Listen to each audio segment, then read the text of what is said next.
Always room for greatness. Apply today. University of Technology Jamaica, the birthplace of greatness.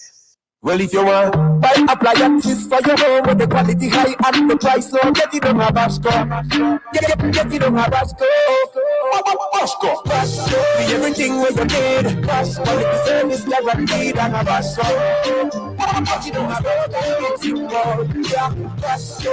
Furniture for your house, and everything for your kitchen, rocks, and more at Bashco. The store that gives you more. Bashco.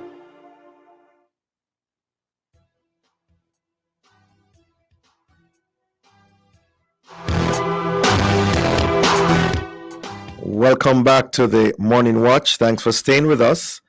I'm your host, Dylan Toussaint. Let's now join Jokal for a look at how our Facebook, YouTube, and WhatsApp friends answered today's question.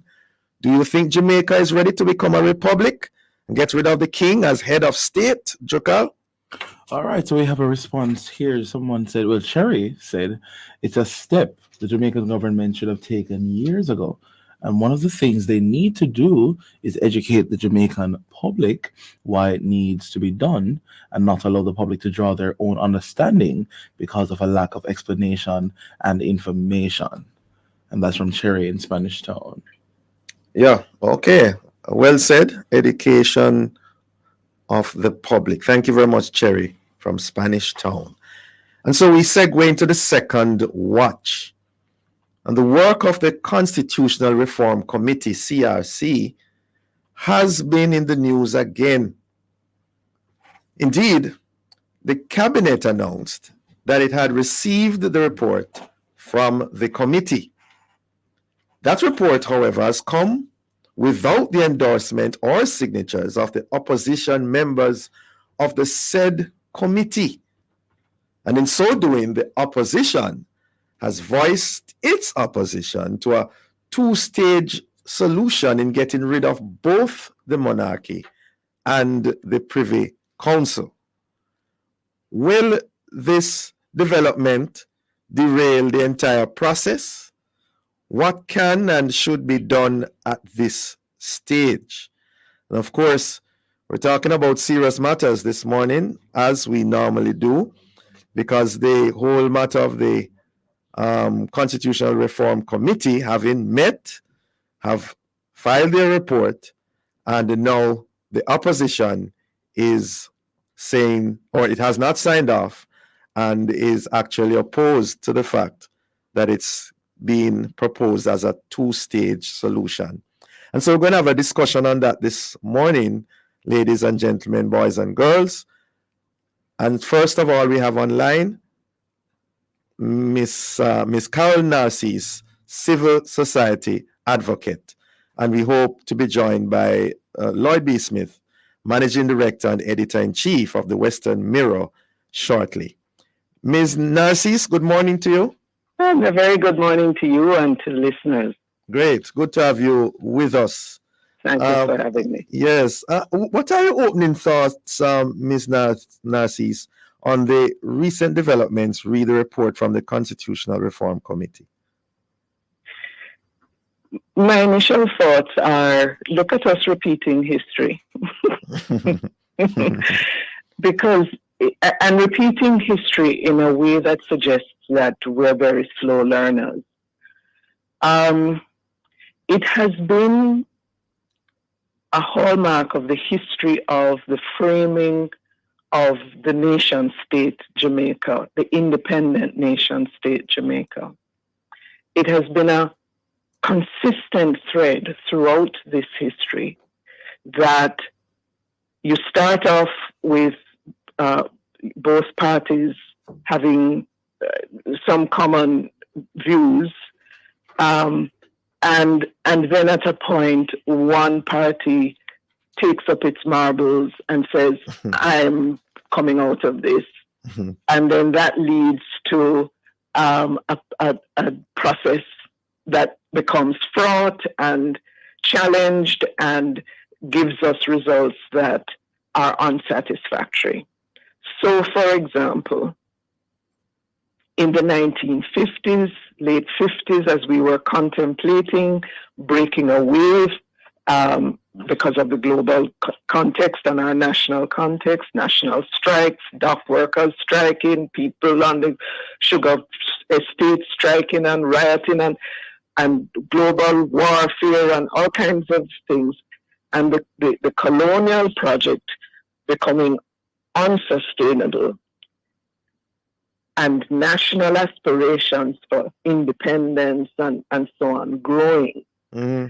You had both PNP, JLP conversation and support for us being part of the Federation, the Caribbean Federation, the Federation of States of the Caribbean, similar to the European Union, right? So back in the 1950s, we were thinking of a structure that is kind of like what the European Union has. Mm-hmm. It's not perfect, it's not but it allows for some joint, you scale up the process of governance and so on.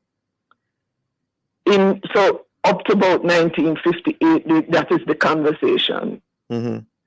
Then the then opposition leader, Alexander Bustamante, gets up one morning and says, no, I know that this federation something. We want an independent, standalone country, right? With our own, affairs. We manage it ourselves, and we don't want to have these smaller islands to contend with and so on. So the then opposition, Bustamante, takes up his marbles and walks away from the table, the federation discussion. And then the JLP, the rest of his party joined that in that effort. And so Manley responds by calling immediately a referendum.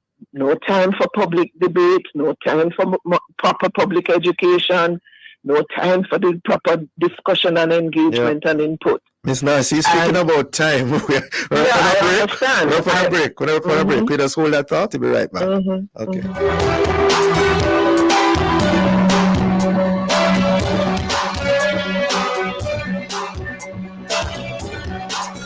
Follow the Ministry of Local Government and Community Development on Instagram and X at LocalGovJA. The time by the ministry is 7:45 a.m.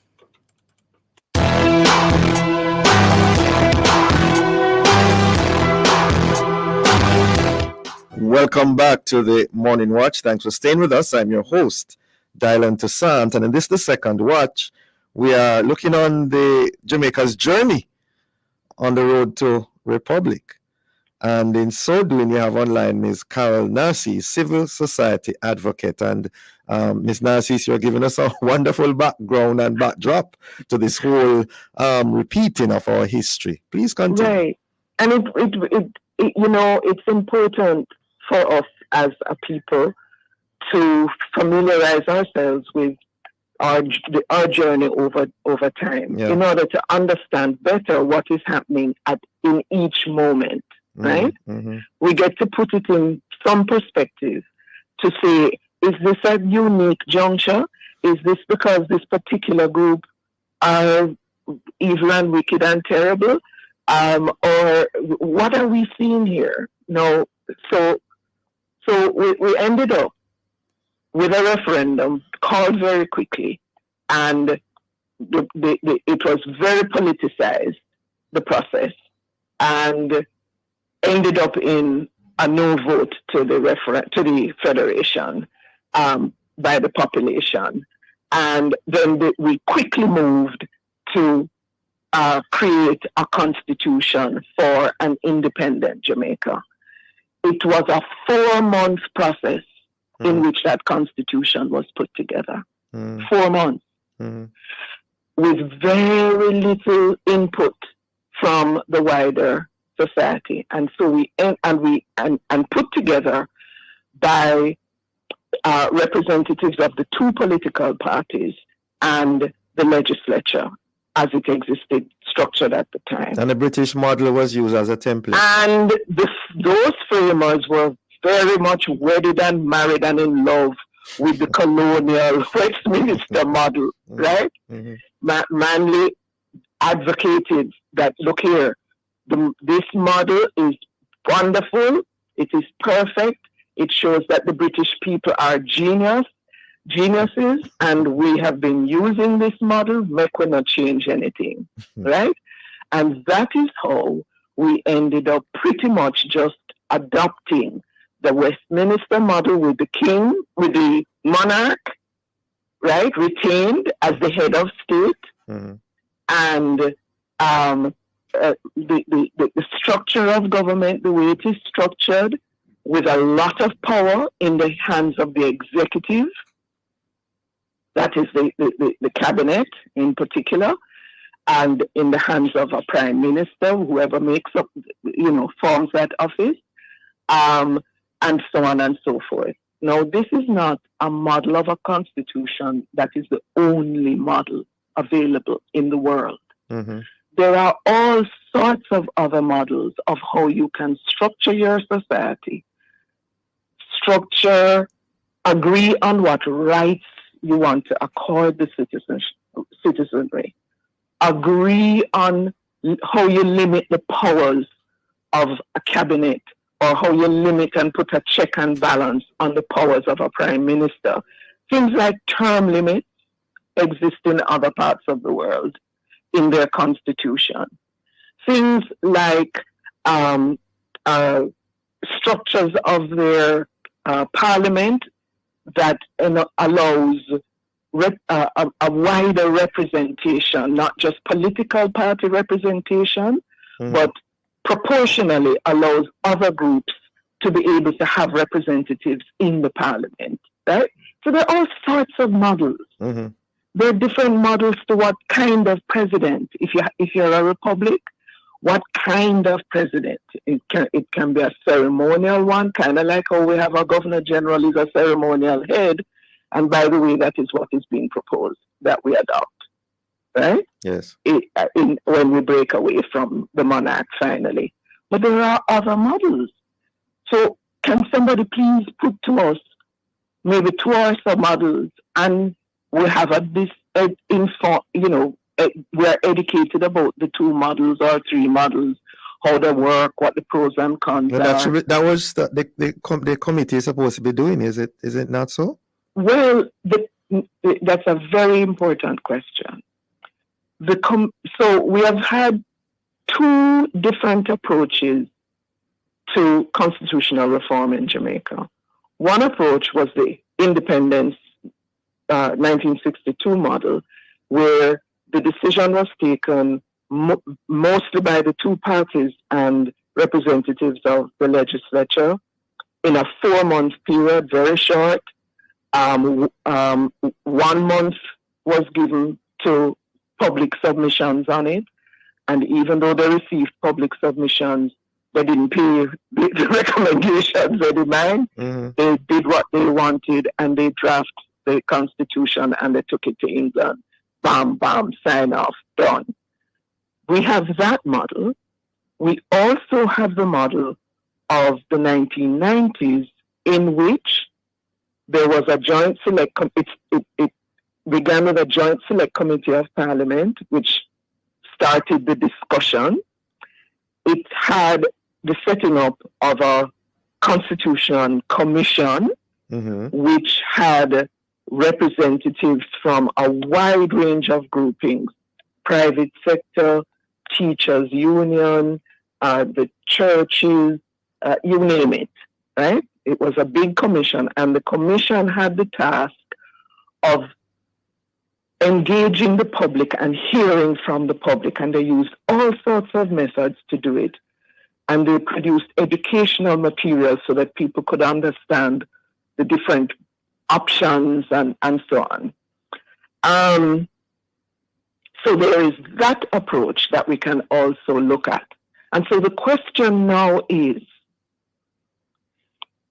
which of the 2 approaches are we employing now in the main? And in the main, it seems as if we're employing the 1962 approach, where a Constitution Reform Committee gets together, the 2 parties come to their own consensus, and they put it in a document, and it goes to cabinet, and cabinet accepts or doesn't accept particular recommendations, and that then gets put in the parliament for some discussion of however long they decide it's going to be, and then a bill will be crafted, and we will have another constitution. Wouldn't they argue that they have had public fora on the matter, meeting, just town hall style meeting so far with members of the public?